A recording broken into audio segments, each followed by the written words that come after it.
Let's talk about a film. We would go from a film that Art saw and I didn't see to a film that I saw and Art didn't see. It was a world premiere of a new Martin Scorsese documentary. I guess Every maybe every damn time.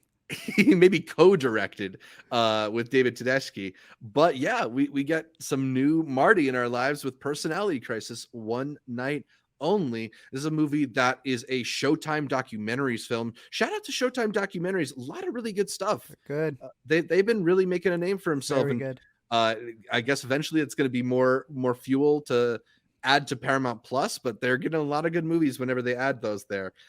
This one is a profile of David Johansen, who's the lead singer of the New York Dolls, a fundamental band in the early punk era, and it also highlights his transition into the personality of Buster Poindexter, who he's performed at in the later stages of his career.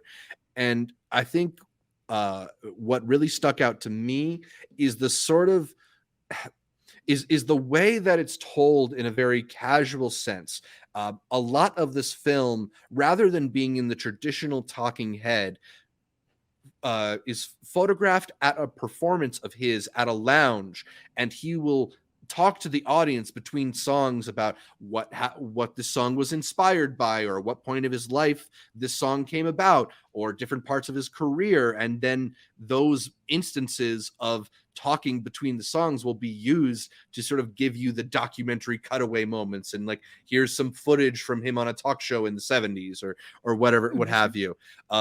Plus, this is a film that has Martin Scorsese's eye behind it, so a lot of that footage is shot very interestingly. It's not shot like most musical performances you see. I think the way that the camera hangs really tight on his face reveals so much of his like personality in those moments too.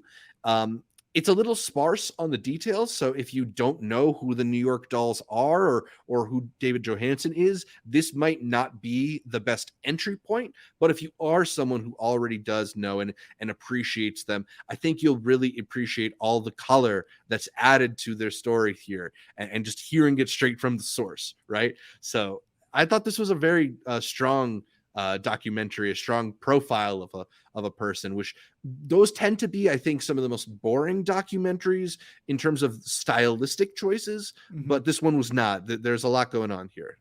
Cool. So that one is Personality Crisis One Night Only.